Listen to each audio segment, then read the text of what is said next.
آئے ہم دعا کریں۔ آئے خدا باپ، اپنے بچوں کو یاد فرما۔ ہم سب جو یہاں تیرے کلام کو سیکھنے کے لیے فراہم ہوئے ہیں، 10 احکام کے موضوع پر سیکھتے ہوئے ہماری بڑی آرزو ہے کہ تیرے ساتھ ہمارا تعلق اور رشتہ بالکل ہموار ہو جائے، تاکہ تیری برکات کا دھارا ہماری زندگیوں پر بہہ سکے، ہم دوسروں کے لیے باعث برکت ہوں، ہم دوسروں تک رسائی حاصل کر کے انہیں تیرے کلام کی تعلیم دیں۔ ہم تیرے اس کلام کے لائق نہیں، لیکن ہماری دعا اور یہ اقرار ہے کہ تو ہی ہماری امید ہے، اور تیرے ہی فضل سے ایسا ممکن ہو سکتا ہے کہ تو ہمارے دلوں کو روشن کر دے، ہماری آنکھیں کھول دے، تاکہ ہم اپنے آسمانی باپ کے ساتھ ایک ہو جائیں۔ جب ہم 10 احکام کی تشریح و تفسیر کر رہے ہیں، ہماری مدد کر۔ ہم تیری شکر گزاری کرتے ہوئے خدا یسوع مسیح کے نام سے دعا مانگتے ہیں، آمین۔ آج ہم دوسری مرتبہ 10 احکام کے سلسلہ کو جاری رکھیں گے۔ آج کی اسٹڈی کا عنوان ہے تمہارا باپ کون ہے؟ دراصل یہ وہ سوال ہے جو خدا یسوع مسیح نے مذہبی رہنماؤں کے سامنے رکھا تھا۔ میرا خیال ہے کہ پہلا حکم واقعی اس بات پر زور دیتا ہے کہ ہماری زندگی میں ہمارا باپ کون ہے۔ گناہ کے لیے عبرانی لفظ ہاتھا استعمال ہوا ہے، اور اس کا معنی ہے نشانہ خطا ہو جانا۔ اس کا متضاد لفظ بوزا ہے، جو کہ انگریزی زبان کا لفظ ہے۔ جب آپ تیر سے نشانہ لگاتے ہیں، جب آپ کسی چیز کے درمیان میں نشانہ لگاتے ہیں، پس عبرانی زبان میں راست بازی اور زیادہ راست باز کے لیے لفظ زدارک استعمال ہوا ہے۔ اس کا معنی اور مفہوم یہ ہے کہ کسی چیز کو اس کی مناسب جگہ پر رکھ دیا گیا ہے، کسی رشتے میں بحال کر دیا گیا ہے۔ پس جب ہم راست بازی کی بات کرتے ہیں، جو کہ گناہ کا متضاد ہے، تو آپ خدا کے ساتھ درست اور واجب رشتے کی بات کرتے ہیں۔ میری دعا ہے کہ خدا کا کلام ہمیں خدا کے ساتھ درست رشتہ میں بحال کرے، کیونکہ اس کے علاوہ ہماری کوئی اور امید نہیں ہے۔ اس دنیا میں مختلف چیزوں کے تعلق سے بہت سی معلومات پائی جاتی ہیں، لیکن میں جانتی ہوں کہ اس دنیا میں خدا باپ کے ساتھ درست رشتہ اور تعلق استوار کرنے کے لیے خدا کا کلام ہی واحد طریقہ، وسیلہ اور ہماری امید ہے، کیونکہ 10 احکام پوری بائبل مقدس کا جوہر ہیں، جیسا کہ ہم پہلے بھی اس کا جائزہ لے چکے ہیں۔ آئیں مشاہدہ کریں کہ ان 10 احکام کے پیچھے خدا کا کون سا پیغام پایا جاتا ہے۔ دعا کریں کہ اس پیغام کو سمجھنے کے وسیلہ سے ہم اپنے خدا باپ کے ساتھ درست رشتہ میں بحال اور استوار ہو جائیں، کیونکہ وہی واحد زندہ اور برحق خدا ہے۔ پس پہلا حکم ہے تو میرے حضور غیر معبودوں کو نہ مانا۔ کتاب مقدس میں یہ 2 بار آیا ہے، خروج 20 باب 3 آیت، اور بنی اسرائیل کے ملک مصر میں داخل ہونے سے قبل مرد خدا موسیٰ نے استثنا 5 باب 7 آیت میں اس کو دہرایا۔ اس وقت بنی اسرائیل کو دہرایا جب وہ ملک کنعان میں داخل ہونے والے تھے۔ اس وقت بنی اسرائیل کو ملک مصر سے نکلے ہوئے 40 برس گزر چکے تھے۔ آئیں سادہ سی تفسیر و تشریح کو دیکھیں، یعنی کسی آیت کو اس کے متن و زبان میں دیکھیں۔ ہمیں اسی سے شروع کرنا ہوگا۔ ہم سب پہلے 10 احکام کو مختلف حصوں میں تقسیم کریں گے۔ تو میرے حضور غیر معبودوں کو نہ ماننا۔ تو نہ ماننا کے لیے عبرانی لفظ ہی یا ہے، اس کا معنی ہے وجود رکھنا، بن جانا۔ پس اس کا معنی کہ ہماری زندگی میں غیر معبود موجود نہ رہے، کیونکہ قصہ مختصر ہم یہ 48 باب 7 آیت میں دیکھ سکتے ہیں کہ یہاں پر ہم اپنے وجود کے مقصد کی تفصیل کو دیکھ سکتے ہیں۔ بالفاظ دیگر یہ آیت وضاحت کرتی کہ خدا نے ہمیں کیوں خلق کیا، تخلیقات اور ہمارے وجود کا اس زمین پر کیا مقصد اور مطلب ہے۔ یسایہ 43 باب 7 آیت، ہر ایک کو جو میرے نام سے کہلاتا ہے، جس کو میں نے اپنے جلال کے لیے خلق کیا، جسے میں نے پیدا کیا، ہاں جسے میں ہی نے بنایا۔ یہاں پر ہمارے وجود کا مقصد خدا کو جلال دینا ہے، پر اگر آپ اس بات کو الٹ کر کے دیکھیں، اگر ہماری زندگی میں دیگر معبود بھی موجود ہوں، ہم دوسرے معبودوں کو بھی جلال دیں گے، یعنی ان کا ہماری زندگی میں وجود اور موجودگی ہماری تخلیق کے مقصد کو ختم کر دیتا ہے۔ کیا آپ اس بات کو سمجھ گئے ہیں؟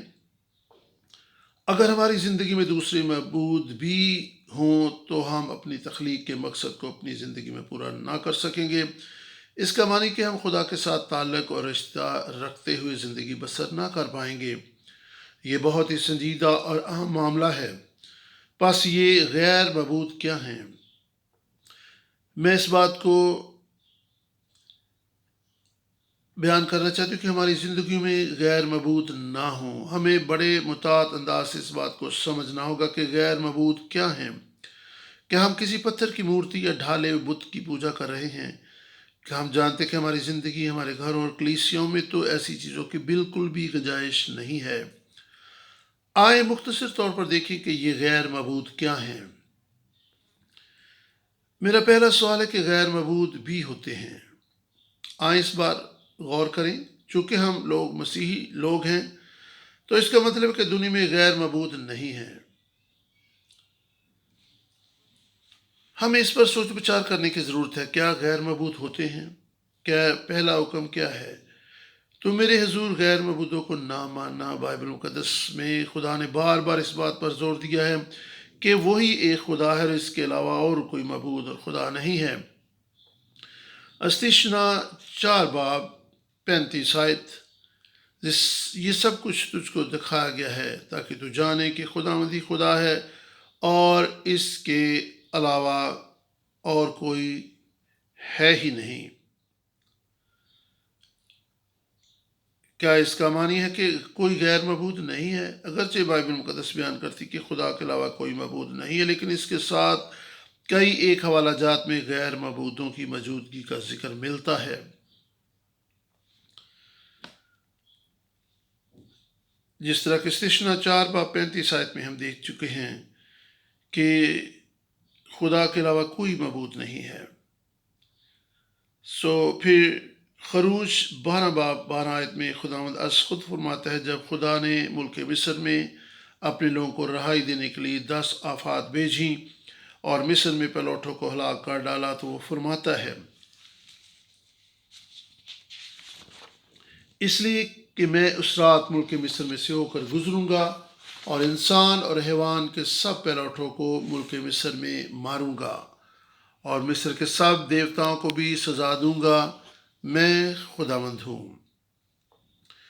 خداوند از خود فرماتا ہے کہ وہ ملک مصر کے دیوتاؤں یا معبودوں کی عدالت کرے گا۔ کیا یہ بات اس وقت کے لیے ہی تھی؟ کیا ملک مصر میں ہی بہت سے غیر معبود اور دیوتا تھے اور آج تو کوئی دیوتا اور معبود نہیں ہے؟ کیا ایسا ہے؟ ہم ایسی دنیا میں آباد ہیں جو خدا نے آباد کی ہے۔ آپ یہ جان کر حیران ہوں گے کہ اس دنیا کے لوگوں نے غیر معبودوں کو ہوا دی ہے، غیر معبودوں اور دیوتاؤں کو فروغ دیا۔ ہر اس فیشن، نئی سوچ جو خدا کے کلام سے ہٹ کر ہے، اس نے طرح طرح کے معبود بنا ڈالے ہیں۔ اس سلسلہ میں میڈیا کا کردار بھی منفی ہے اور میڈیا بھی اس دوڑ میں کسی طور سے پیچھے نہیں رہا۔ ہماری زندگی میں طرح طرح کے معبود اور خدا پائے جاتے ہیں، لیکن ہم تو اس سوچ اور خیال سے دور رہنا چاہتے ہیں کہ ہماری زندگی میں کوئی معبود اور خدا ہے۔ ہم تو کہتے ہیں جی میں تو خدا پر ایمان رکھتا ہوں۔ غیر معبودوں کے لیے عبرانی لفظ الوہی استعمال ہوا ہے۔ یہ وہی لفظ ہے جو اس وقت استعمال ہوا جب خدا نے تخلیق کائنات کو وجود بخشا۔ وہ الہی ہر چیز پر قوی اور قادر ہے، وہی جو خالق کے کل ہے، سارے معبودوں میں ممتاز ہے۔ اس کا ہرگز یہ مطلب نہیں کہ غیر معبود نہیں ہیں۔ میں سمجھتی ہوں کہ ہر ایک مسیح ایماندار کو گہرے اشتیاق سے جاننا چاہیے کہ ہماری زندگی میں کئی معبود پائے جاتے ہیں۔ ہمارے ارد گرد بھی کئی طرح کے معبود اور دیوتا پائے جاتے ہیں۔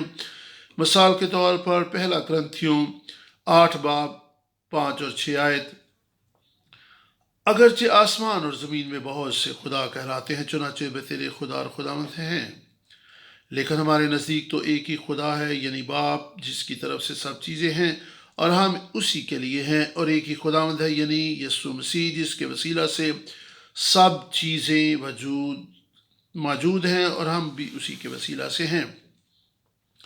غیر معبود کیا ہوتے ہیں؟ کوئی بھی چیز، شخص یا خیال جو ہماری زندگی پر حکمرانی کرتا ہے یا کرتا رہے، وہ ہمارا خدا اور بادشاہ بن جاتا ہے۔ کوئی بھی چیز جو ہمارے دلوں پر تسلط جما کر ہمیں اسیر بنا لیتی ہے، وہ ایک بت ہے۔ اگر آپ یونانی دیویوں یا دیوتاؤں پر غور کریں، وہ بہت خوبصورت ہے۔ اس طرح کوئی بھی دنیا کی ایسی چیز جو ہمارے ذہن اور دلوں کو خدا سے بھی زیادہ اپنا گرویدہ بنا لے، وہی ہمارا معبود اور خدا بن جاتی ہے۔ یہی چیزیں غیر معبود ہوتے ہیں۔ کوئی بھی چیز جو خدا کی جگہ لے لے غیر معبود ہے۔ پس ثابت ہوا کہ ہماری زندگی میں معبود، غیر معبود اور بت پائے جاتے ہیں۔ مثال کے طور پر متی 6:24 میں خداوند یسوع مسیح نے خود فرمایا، کوئی آدمی 2 مالکوں کی خدمت نہیں کر سکتا، کیونکہ یا تو ایک سے عداوت رکھے گا اور دوسرے سے محبت، یا ایک سے ملا رہے گا اور دوسرے کو ناچیز جانے گا۔ تم خدا اور دولت دونوں کی خدمت نہیں کر سکتے۔ آپ خدا اور دولت دونوں کی خدمت نہیں کر سکتے۔ یہ خداوند یسوع مسیح کے الفاظ ہیں۔ ابھی آپ نے متی رسول کی معرفت لکھی گئی انجیل کا حوالہ پڑھا۔ مجھے اس نوجوان دولت مند کی کہانی یاد ہے جو خداوند یسوع مسیح کے پاس ابدی زندگی پانے کے لیے آیا۔ اس نے خداوند یسوع مسیح کے سامنے کھڑے ہو کر کہا تھا کہ میں کیا کروں کہ ہمیشہ کی زندگی پاؤں۔ یسوع نے اس نوجوان دولت مند سے کہا تھا کہ اپنا مال و متاع بیچ کر غریبوں کو دے دے اور میری پیروی کر۔ کیا وہ شخص خداوند کی پیروی کے لیے رضامند ہوا؟ نہیں، وہ کبھی واپس نہ لوٹا۔ بائبل مقدس بیان کرتی ہے کہ وہ دولت مند غم زدہ اور اداس ہو کر چلا گیا، کیونکہ وہ بہت دولت مند تھا۔ وہ کبھی واپس نہ لوٹا۔ ایک ہی وجہ تھی کہ وہ نوجوان واپس نہ لوٹ سکا، کیونکہ وہ بہت دولت مند تھا۔ اس کی بڑی جائیدادیں، مال و متاع اور املاک تھیں۔ متی 19:22 میں لکھا ہے، مگر وہ جوان یہ بات سن کر غمگین ہو کر چلا گیا، کیونکہ بڑا مالدار تھا۔ بس کون سے غیر معبود ہماری زندگی میں پائے جاتے ہیں؟ دولت بھی ایک معبود ہے۔ متی 6:24، جیسا کہ ہم نے نوجوان دولت مند شخص کی کہانی میں پڑھا، اور متی 19 لالچ، خواہشات اور طرح طرح کی حسرتیں جب ہمیں عزت اور جسمانی خوشیوں کے طالب ہوتے ہیں، پھر کسی کامیابی کے پیچھے بھاگنا شروع کر دیتے ہیں۔ اگر یہ سب کچھ خدا سے زیادہ ہماری ترجیح بن جائیں تو یہ غیر معبود ہی ہوتے ہیں، حتیٰ کہ ہماری ذات بھی ہمارے لیے خدا کا درجہ اور مقام حاصل کر سکتی ہے۔ بہت سے لوگ اپنے آپ سے محبت رکھتے ہیں اور اپنے آپ کو ہی اپنا بت اور غیر معبود بنا لیتے ہیں۔ ان کی اپنی ہی ذات ہی ان پر تسلط جما لیتی ہے۔ وہ اپنی ذات کے بارے میں ہی سوچتے ہیں۔ ان کا وقت، ان کی دولت، یہ جو کچھ بھی ان کے پاس ہوتا ہے، یا پھر جو بھی ان کی مصروفیت اور مشاغل ہوتے ہیں، وہ ان کی سوچ اور طرز زندگی کا حصہ بن جاتے ہیں۔ یہ سب کچھ پہلے حکم کی نافرمانی ہی تو ہے۔ اس لیے تو عہد عتیق ہمیں انتباہ کرتا ہے کہ آؤ ہم کچھ اچھی کشتی لڑے۔ متی 6:24، 19:21-22، دولت، شہرت، یہ ساری چیزیں ہماری زندگی میں بت بن سکتی ہیں۔ آئے اس آیت کو پڑھیں، افسیوں 6:12-13، کیونکہ ہمیں خون اور گوشت سے کشتی نہیں کرنا ہے، بلکہ حکومت والوں اور اختیار والوں اور اس دنیا کی تاریکی کے حاکموں اور شرارت کے ان روحانی فوجوں سے جو آسمانی مقاموں میں ہیں۔ اس واسطے تم خدا کے سب ہتھیار باندھ لو، تاکہ برے دن میں مقابلہ کر سکو اور سب کاموں کو انجام دے کر قائم رہ سکو۔ پولس رسول کی طرح دنیا کی اس حقیقت سے باخبر اور آگاہ رہیں۔ سب سے پہلے یہ وجہ تاکہ ہم راہ مستقیم پر چل سکیں۔ خدا نے ہمارے سامنے 10 احکام رکھے ہیں۔ اس کے سوا اور کوئی معبود اور خدا نہیں ہے۔ بالفاظ دیگر، ہر دوسرا معبود جھوٹا معبود ہے۔ وہی خدا جو وقت دے سکتا ہے، جو ہم سے محبت رکھتا اور ہماری فکر کرتا ہے، وہی زندہ اور سب سے اعلیٰ اور بالا خدا ہے۔ ساری عزت اور جلال اسی کے لیے ہے۔ اس دنیا میں آپ جتنی بھی چیزوں کو چاہ لیں، ان کے لیے جو کچھ بھی مرضی کر لیں، وہ بدلے میں آپ کو کچھ نہیں دے سکتی۔ خداوند فرماتا ہے کہ وہ معبودوں کا معبود اور خداوند کا خدا ہے۔ قادر مطلق، قوی اور قادر خدا ہے۔ میرے سامنے خدا کے پہلے حکم کا پہلا حصہ ہے، تو میرے حضور غیر معبودوں کو نہ ماننا۔ استشنا 10 باب 17 آیت، کہ وہی معبودوں کا معبود، قادر مطلق، قوی اور قادر خدا ہے۔ بائبل مقدس شروع سے آخر تک یہ گواہی دیتی ہے کہ خدا ثالوث کے سوا اور کوئی معبود نہیں ہے۔ آئیں چند ایک آیات پر غور کریں۔ خدا واحد وہی خالق کل ہے، وہی زندگی کا منبع ہے، وہی ہماری زندگی کے سفر میں ہمارا رہنما ہے، وہی خداوندوں کا خدا ہے، وہی زمانوں کا بادشاہ ہے، وہی ہمارا محافظ ہے، وہی باپ ہے، وہی ہماری دعاؤں کا جواب دینے والا ہے۔ آمین۔ وہی شریعت یا 10 احکام کا دینے والا ہے، وہی واحد نجات دہندہ ہے، وہی چھڑانے والا ہے، وہی بچانے والا ہے، وہی نئے عہد میں خدا اور انسان کے بیچ میں درمیانی ہے، وہ ایمان کا بانی ہے، وہی خدا ہے جو عجائب کرتا ہے۔ وحد اکیلا کے لیے یونانی زبان میں مانوس لفظ استعمال ہوا ہے۔ اس کا معنی ہے واحد ہستی، وہی خدا ہے جسے ہم ابا کہہ کر پکار سکتے ہیں۔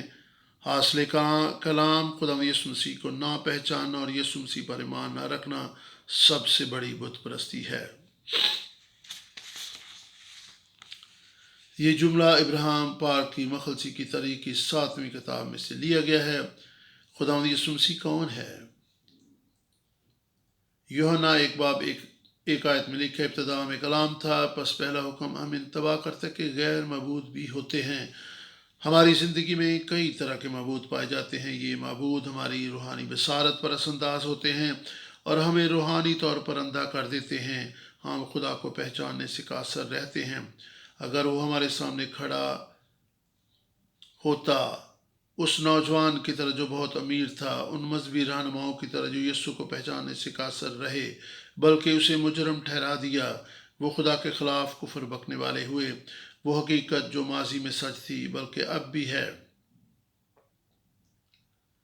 دوسرا کرنتھیوں 4 باب 4 آیت، یعنی ان بے ایمانوں کے واسطے جن کی عقلوں کے اس جہان کے خدا نے اندھا کر دیا ہے، تاکہ مسیح جو خدا کی صورت ہے اس کے جلال کی خوشخبری کی روشنی ان پر نہ پڑے۔ خداوند یسوع مسیح کو نہ پہچانا جو خدا کی صورت پر ہے سب سے بڑی بت پرستی ہے۔ میں چاہتی ہوں کہ اسی سفر غور کیا جائے۔ روشنی انجیل سے ملتی ہے کیونکہ یہ خدا کا کلام ہے۔ 10 احکام جو خدا کے کلام کا جوہر ہیں، اگر ہمارے ذہن اور دل غیر معبودوں سے بھرے ہوئے ہیں تو پھر ہم خدا سے 10 احکام کا فہم و ادراک مانگ لیں۔ ہمارے کرنے کے لیے اولین کام یہی ہے کہ ہم 10 احکام کو حقیقی طور پر سمجھیں۔ ہم اس بات کا اقرار کرتے ہوئے کہ ہماری زندگیوں میں غیر معبود پائے جاتے ہیں، خدا سے دوسرے معبودوں کی پوجا پاٹ اور پرستش سے رہائی پانے کے لیے دعا کریں۔ جب ہم ایسا کریں گے تو خدا کا کلام ہمارے لیے کھلتا چلا جائے گا، ہماری آنکھیں روشن ہو جائیں گی، بلکہ حقیقی خدا باپ کو دیکھنے، سمجھنے اور جاننے کے لیے ہمارے دل کی آنکھیں روشن ہو جائیں گی۔ سارا مسئلہ تو گناہ ہی سے شروع ہوا تھا۔ آپ باغ عدن کی کہانی سے واقف ہی ہیں۔ باغ عدن میں آدم نے پہلے حکم کی نافرمانی کی، اس لیے کہ اگر آپ انجیل کی روشنی میں دیکھیں کلام کیا ہے، کلام یسوع ہے۔ اس سے ہم کلام کی اہمیت کو جان سکتے ہیں۔ اس لیے تو لکھا کہ تو میری کوئی شبیہ یا صورت نہ بنانا، میری آواز سنو، اس پر کان لگاؤ، میرے کلام پر عمل کرو، اسے پڑھو اور اس کے مطابق زندگی بسر کرو۔ دوسرا کرنتھیوں 4 باب 4 آیت،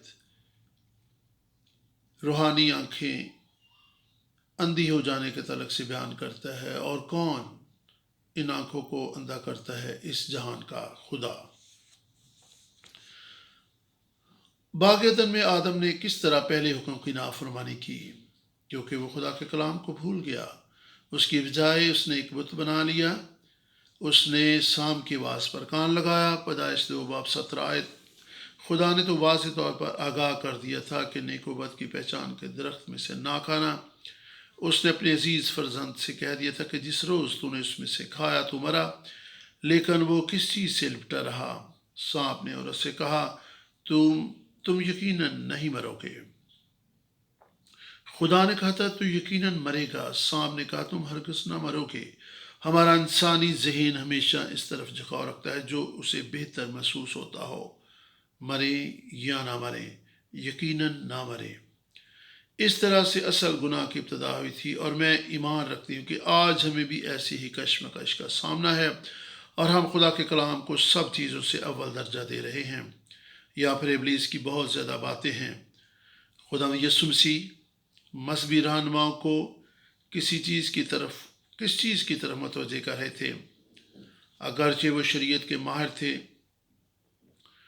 خدا یسوع مسیح نے کہا تمہارا باپ ابلیس یہ جھوٹوں کا باپ ہے، بالکل ایسے جس طرح ابلیس نے جھوٹ بولا تھا اور آدم اور ہوا سام کی باتوں پر ایمان لے آئے تھے۔ تمام بنی نوع انسان اسی ڈگر پر چل نکلے ہیں۔ کوئی بھی خیال جس کے ہم خدا سے زیادہ طالب ہو جاتے ہیں بت پرستی ہے۔ لازم ہے کہ ہم اسے تھامیں، یعنی ہم خدا کو تھامے رہیں اور ایسے خیالات کو ترک کر دیں۔ لہذا خدا ان کی یہ مرضی ہے کہ ہم اپنے جسمانی اعضاؤں کو مردہ سمجھیں، یعنی ناپاکی، حرام کاری، جسم کی خواہشوں اور لالچ کو جو بت پرستی کے برابر ہے اپنی زندگی سے خارج کر دیں۔ خدا یسوع مسیح نے خود وضاحت کی کہ بت پرستی کیا ہوتی ہے۔ یوحنا رسول نے ہمیں آگاہ کیا، اے بچوں اپنے آپ کو بتوں سے بچائے رکھو۔ پس یہ بت کیا ہیں؟ کوئی بھی خیال جس کے ہم خدا سے زیادہ طالب ہوتے ہیں بت بن جاتا ہے۔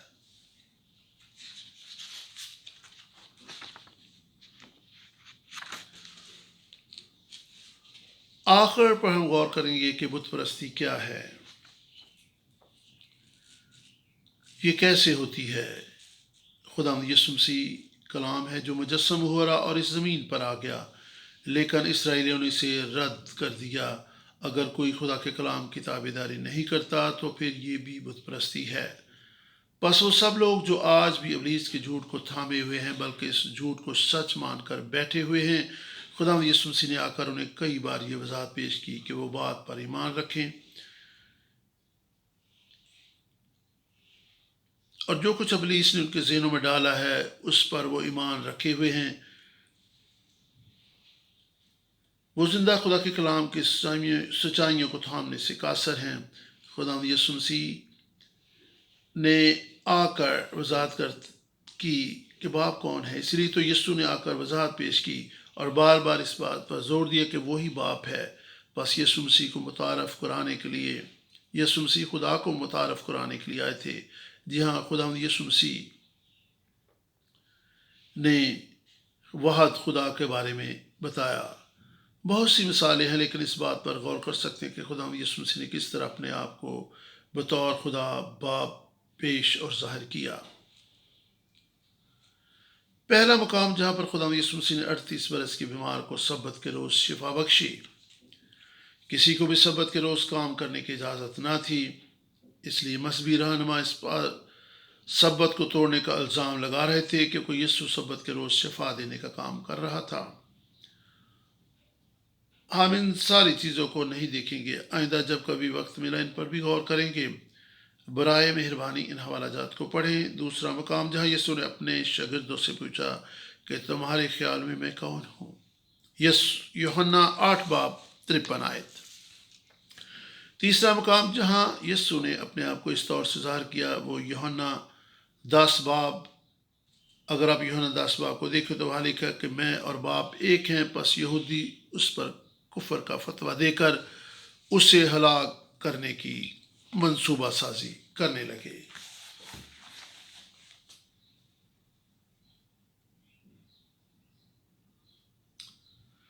ان بیان کیے گئے حوالات جات میں آپ دیکھ سکتے ہیں کہ خداوند یسوع مسیح نے کس طریقے سے اپنی قوت اور قدرت کو اور اپنی شخصیت کو متعارف کروایا۔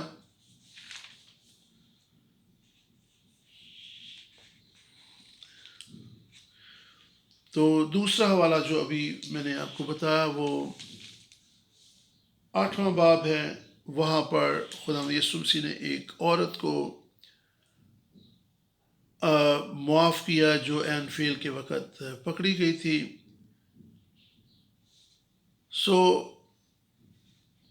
چوتھا مقام جب فلپس نے خدا یسوع سے کہا کہ باب کو ہمیں دکھا، یوحنا 14 باب، اس طرح 5 باب اور پھر 8 باب، 10 اور 14 باب زوال پذیر نسل انسانی جو اپنی زندگی میں غیر معبودوں سے لپٹی ہوئی ہے، اور کئی ایک چیزیں جو حقیقی خدا نہیں ہماری زندگی کا حصہ بن جاتی ہیں اور خدا کا مقام ہماری زندگی میں حاصل کر لیتی ہیں۔ ان معبودوں سے ہمیں مایوسی کے سوا کچھ حاصل نہیں ہوتا، لیکن جب یسوع ہماری زندگی میں حقیقی خدا کے طور پر سر بلند ہوتا ہے تو پھر ہم اس میں اطمینان پاتے ہیں۔ یوحنا 10 باب میں یسوع نے کہا میں اور باپ ایک ہیں۔ یوحنا 10 باب 38 آیت، لیکن اگر میں کرتا ہوں تو گو میرا یقین نہ کرو، لیکن ان کاموں کا تو یقین کرو تاکہ تم جانو اور سمجھو کہ باپ مجھ میں اور میں باپ میں ہوں۔ جب فلپس نے یسوع سے کہا باپ کو ہمیں دکھا، یسوع نے کہا میں اتنی دیر سے تمہارے ساتھ ہوں لیکن پھر بھی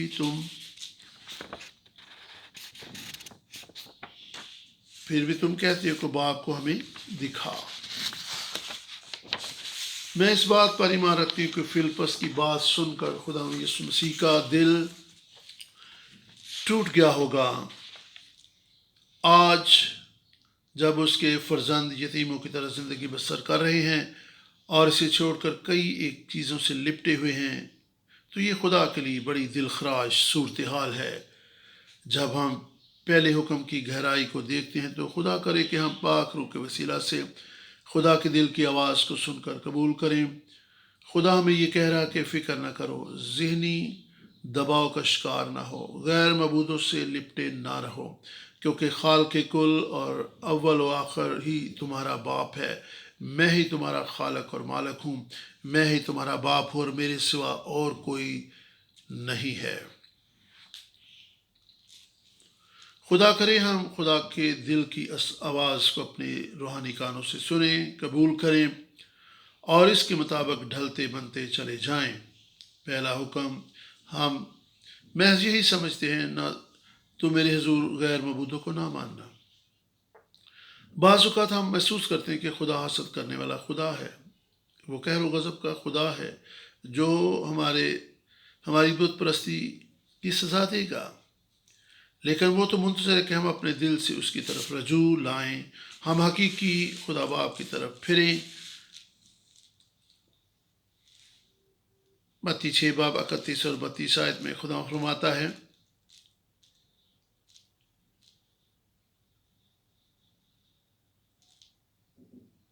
آئیں اس حوالہ کو کٹھے مل کر پڑھتے ہیں۔ متی 6 باب 31 اور 32 آیت،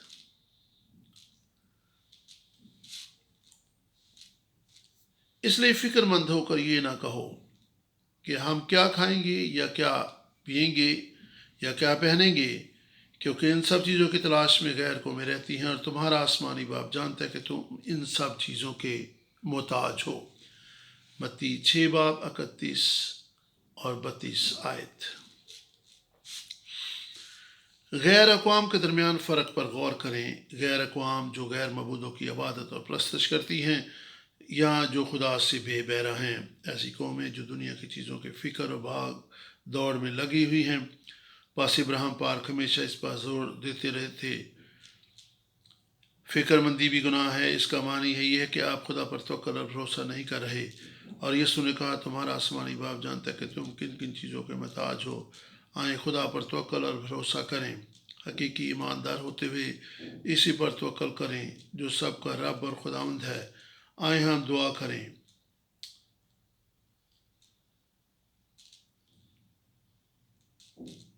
ابراہیم پاک کی طرح سب کچھ تفصیل سے تو بیان نہیں کیا جا سکا، لیکن مجھے امید ہے کہ ہم دعا کر سکتے ہیں کہ جب بھی دوبارہ ملے تو ہمارے دل روح کو اس کی قدرت سے پاک اور صاف ہو چکے ہوں۔ خداوند کے کلام کو سمجھنے کے لیے ہماری عقل اور دل مزید کھل جائے اور ہم خدا کے کلام سے مزید برکت پائیں۔ آئیں ہم خداوند کے حضور اپنے سروں کو جھکائیں اور خداوند کے حضور دعا کریں۔ خداوند تیرے کلام انجیل کی روشنی سے اور تیرے فضل سے ہمارے دل پاک صاف ہو جائیں۔ اے رحیم آسمانی باپ، تیرا شکر ہو، تیری محبت، تیری بلاہٹ کے لیے تو نے اپنے فرزند جانتے ہوئے اپنی حضوری میں ہمیں جمع کیا۔ تیرا شکر ہو یسوع کے صلیب پر سر انجام دی کے کام کے لیے بھی تیرا شکر ہو۔ اے خدا، جب 10 احکام کو ہم نے سمجھنے کی کوشش کی ہے تو اس بات کا اقرار کرتے ہیں کہ ہماری زندگی میں بہت سے غیر معبود پائے جاتے ہیں۔ کئی دفعہ ہم تیرے لیے فکر مندی پیدا کر دیتے ہیں، ہم کئی ایک چیزوں کو تجھ سے زیادہ ترجیح دیتے ہیں۔ بعض اوقات ہم تیرے کلام کی بنسبت دیگر دنیاوی چیزوں سے اپنے دلوں کو بھرنا چاہتے ہیں۔ کئی ایک دیگر ترجیحات تیرے کلام سے بھی زیادہ ہماری زندگی میں مقدم درجہ اختیار کر لیتی ہیں۔ ہم کئی ایک چیزوں کو تیرے کلام سے بھی زیادہ ترجیح دیتے ہیں۔ تو ہی ہمارا مخلصی دینے والا خدا ہے، فضل دے کہ ہم تجھ پر توکل کریں اور ایک غیر معبود کو اپنی زندگی سے دور کر دیں۔ ہر ایک بت، ہر ایک غیر معبود ہماری زندگی سے جاتا رہے۔ ہمارے دلوں کو اپنے لیے پاک کر، ہماری مدد اور رہنمائی کر، ہمیں اپنی محافظت میں لے، ہمیں اپنے اطمینان سے بھر دے تاکہ تیرے فرزند ہوتے ہوئے تیرے ساتھ اور تیرے لیے کھڑے ہوں اور تجھے اے باپ کہہ کر پکار سکیں۔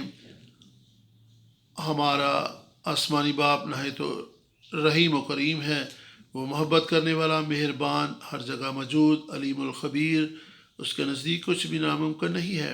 اے خداوند، ہم سب کی مدد کر جو یہاں پر فراہم ہوئے ہیں اور تجھ پر ہمارے دل پورے طور سے توکل اور بھروسہ کر سکیں۔ اے خداوند، توفیق دے کہ ہم تیرے ساتھ محبت بھرے رشتہ میں قائم رہ سکیں، ایسا رشتہ جو پہلے حکم پر مبنی ہو۔ اے خداوند، ہماری دعا کو سن، یسوع کے نام سے، آمین آمین۔ God bless.